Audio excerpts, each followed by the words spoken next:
Chegou o dia de conversar sobre as leituras que eu fiz no mês de agosto.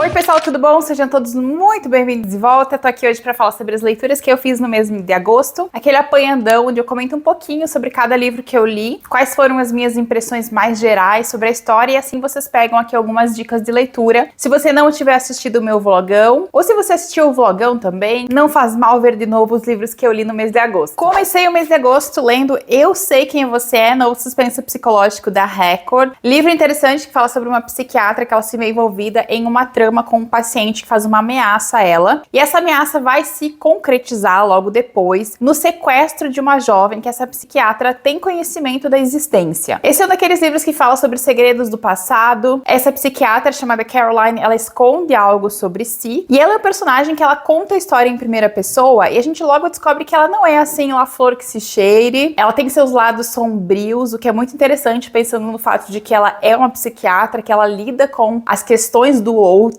E nós vamos descobrindo ao longo da leitura também como é que ela lida com as próprias questões e, claro, descobrir se ela mente ou não e se ela está contando toda a verdade sobre si. Bem interessante, suspense psicológico para quem gosta de ler sobre gente meio cretina, sabe? Gostei, dei 3,5 estrelas para ele. Depois eu fui ler um livro que eu peguei de forma totalmente aleatória na minha estante. Um livro que eu comprei há um tempo num sebo chamado O Mapa do Tempo, do Félix Palma, que é um escritor espanhol. Esse livro foi uma surpresa muito agradável, eu adoro quando isso acontece. Essa aqui é uma história que se passa no século XIX, em Londres, e ela vai girar em torno do furor que foi a questão da ficção científica que surge ali no final do século XIX, com o H.G. Wells principalmente. O século XIX, em Londres, ele é muito turbulento em relação às descobertas científicas, e isso acaba também causando na população uma certa ansiedade social e de existência. Afinal, quando Darwin chega com as suas descobertas, ele acaba colocando em dúvida, de certa forma, a ideia toda poderosa de Deus. E os vitorianos ficam muito incomodados. E a ficção científica, ela é uma resposta quase direta aos medos causados pelas inovações científicas daquele momento. E esse livro vai falar sobre isso. Nós teremos aqui uma série de personagens e um dos personagens principais vai ser o H.G. Wells. Toda a história aqui gira em torno de voltar ou não no tempo, se isso seria possível, ir para o passado, ir para o futuro. E é uma história que é muito difícil de explicar, porque se eu contar para vocês qualquer coisa sobre elas, eu provavelmente vou estragar todo o plot twist dela. Mas você começa lendo o livro achando que você vai ler uma história sobre história, viagem no tempo, e lá pela metade você vai descobrir que é isso, mas não é isso. Ele também é um livro mais denso, tá? Ele leva mais tempo para ser lido, ele toma mais tempo de leitor, tem parágrafos longos, capítulos bem longos. Eu não acho que isso seja uma questão negativa, nenhum defeito, mas eu sei que vocês gostam de saber. Então ele é um livro bem legal, diferente, mas que requer ali uma atenção e um tempo para leitura, mas eu acho que é um tempo bem gasto. Para ele eu dei 4 estrelas. Li também o novo lançamento do Charlie Dowling, que foi o Teia de Mentiras. Muito legal esse livro, Charlinho voltou com tudo. Esse livro fala sobre um médico chamado Ethan, que ele já foi policial, ele é ex-detetive, quando ele é procurado por seu ex-parceiro, que comenta com ele que está morrendo e ele gostaria da ajuda do Ethan para fechar um último caso antes que ele morra. Ele vai falar pro Ethan, então, sobre o caso dessa jovem chamada Kelly Jones, que desapareceu 10 anos antes e não se sabe mais nada sobre ela, nenhuma pista levou a uma resposta definitiva. E o Ethan, a princípio, ele não quer assumir o caso, porque ele não é mais detetive, ele não quer mais viver nesse mundo da investigação, mas para ajudar o amigo para fazer o último desejo dele, ele acaba aceitando e vai reinvestigar o caso como um consultor civil. Ele vai começar a refazer todos os passos dessa jovem e passados 10 anos, realmente tem coisas que ele vai descobrir. E o Ethan, ele tá envolvido em outro drama, digamos, porque o pai dele foi assassinado 30 anos antes e esse homem que está preso pelo assassinato é um homem com o qual o Ethan ainda tem um contato. E esse homem vai dizer um dia pro Ethan, olha, eu sei que você está reabrindo o caso de desaparecimento de uma jovem e eu tenho uma informação. Como é que ele tem essa informação estando preso há 30 anos? A gente tem que ler pra descobrir. É um livro acelerado, tem bem ritmo de filme, sabe? E eu gostei muito, o final dele é um final que eu acho que vai deixar muita gente de cabelo em pé. Já fiz vários comentários, né? Quem veio conversar comigo lá no Instagram, eu troquei uma ideia sobre uma das possibilidades que eu aventei quando fiz a leitura do final. Enfim, livro muito legal mesmo, gostei bastante. Tem resenha aqui no canal sobre ele, tá? E eu acho que a minha nota foi 4 estrelas ou 4,5, não tô lembrando lembrando agora. Um livro que eu comprei mês passado e já fiz a leitura, pra vocês verem como essa questão de comprar o livro, né, adquirir o livro. Tem livros que vão esperar na minha estante muito tempo e tem livros que vão ser lidos de forma imediata, que foi o caso desse, que foi o A Caça, do Jussi Adler-Olsen, que é um escritor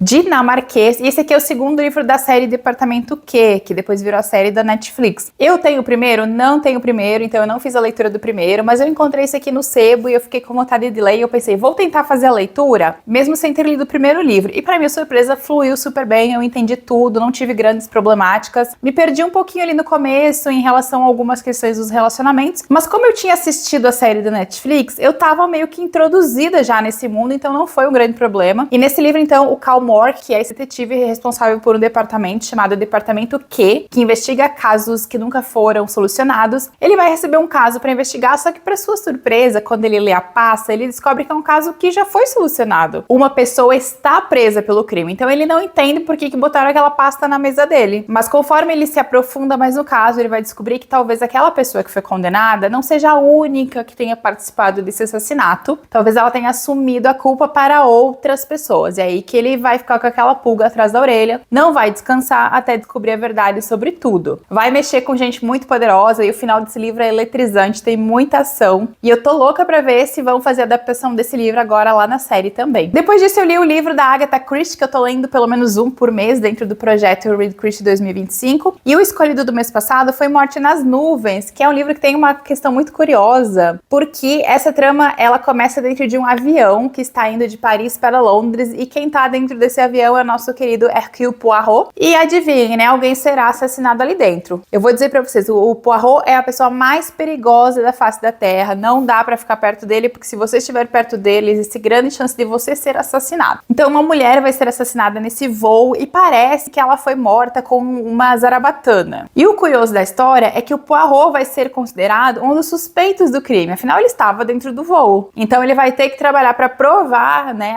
a própria inocência, pra tirar essa mancha da sua reputação. É um livro bem legal, eu gostei. Só que assim, eu achei que o livro em si, a investigação, é muito mais legal do que a solução final. Quando eu li sobre o assassino e tudo que ele tinha feito, eu achei assim, gente, pra que todo esse trabalho? A morte da mulher podia ter sido feita de uma forma tão mais simples, tão mais direta, e a pessoa teve todo esse trabalhão. Eu não sei, assim, eu achei que o final não compensou muito o resto da história. Mas mesmo assim, foi divertido fazer a leitura e foi ótimo conhecer essa história. Eu dei pra ele 3 estrelas. Outra leitura que eu fiz, que eu sei que vários de vocês estão querendo ler, então em breve vai ter resenha aqui pra vocês, foi o dela, da Louise Finney. E, gente do céu, que livro, hein? Gostei bastante. Quem leu e tinha me dito que o livro era muito legal, acelerado, tava certo. Esse é um suspense psicológico que vai falar sobre 2 pessoas, né? Sobre o Jack e sobre a Anna. Eles estarão envolvidos ali na mesma trama porque o Jack é detetive e a Anna era âncora de um jornal. E vai acontecer o assassinato em uma cidade pequena e os dois, né? Ele é detetive da cidade e ela vai ser enviada pra lá pra cobrir esse assassinato. Logo a gente vai perceber que os dois se conhecem, que os dois têm ali alguma história meio oculta e os capítulos eles são contados do ponto de vista dele e dela. Então a gente vai acompanhando ali essa dicotomia na narrativa. Logo também você vai perceber que os dois são mentirosos, são meio trapaceiros, são enganadores, que eles escondem coisas. Então você fica com aquela questão de em quem que eu acredito, né? Será que ele é um assassino? Será que ela é uma assassina? Porque os dois conheciam também a pessoa que foi morta. Então isso começa a ficar na nossa cabeça. E pra completar essa confusão toda, a gente também tem a narrativa do assassino, que vai contando pra gente um pouquinho, né, do que ele tá fazendo e por que ele tá fazendo, e você percebe que tem questão ali de vingança. A reta final é muito acelerada, bem louca mesmo, pra quem gosta de coisas acontecendo o tempo todo. Gostei bastante do livro. Eu só não decidi ainda a nota dele, eu vou pensar mais um pouquinho, mas eu estou entre 4 e 4,5. Eu vou pensar um pouco mais e depois, né, provavelmente na resenha dele eu comento. E por fim eu li o livro que foi o meu favorito do mês, foi o livro que eu mais gostei e, nossa, que livro bom, eu fiquei apaixonada. Que foi o No Meio da Noite, do Riley Sager. Mas eu já vou avisar vocês, tá? Esse livro é diferente dos livros anteriores do Riley, então eu não sei se todo fã do autor vai gostar tanto dessa narrativa quanto gostou das outras. Eu não sei, mas alguma coisa nesse livro, ela me pegou de um jeito muito especial e eu gostei muito da história. Fala sobre o Ethan, que é esse homem de já 40 anos, que na infância dele, quando ele tinha 10 anos de idade, o melhor amiguinho dele estava acampando no quintal quando esse amiguinho desapareceu. Ele foi raptado traumatizado de alguma forma. E o Ethan, então, cresceu com a sombra dessa tragédia atrás dele, afinal, o melhor amiguinho dele foi retirado do quintal de casa, isso nunca foi solucionado. Voltando para o bairro onde ele morava, 30 anos depois, ele vai se ver às voltas ali com esse caso de novo. Lembranças vão começar a aflorar, porque ele acha que tem alguma coisa sobre aquela noite que ele não lembra totalmente. Logo, o caso vai ter uma reviravolta e ele vai, então, começar a investigar ali para tentar descobrir o que realmente aconteceu com o Billy. É um livro que ele tem um toque mais emocional que os livros anteriores do Riley. Eu acho até porque, como ele se trata do desaparecimento de uma criança, e nós vamos ter o ponto de vista do passado, onde a gente acompanha essa criança, e é uma criança muito querida, é uma criança muito especial quando você conhece ela, sabe? Então eu acho que o tom do livro é diferenciado exatamente porque quando você fala e escreve sobre o desaparecimento de uma criança, não é uma coisa que pode ser tratada só como um vira-página maluco, cheio de plot twist, sabe? Tem que ter um tom emocional por trás, e esse livro tem isso. Então eu acho que foi por isso que eu gostei tanto, e esse aqui levou 5 estrelas. Faz tempo que eu não dou 5 estrelas aqui, hein? Mas esse aqui mereceu, me envolveu muito, eu li até madrugada, e o final eu lembro que eu fiquei, ai meu Deus do céu, não acredito que o final foi esse que aconteceu. Enfim, vai ter resenha pra vocês, tá?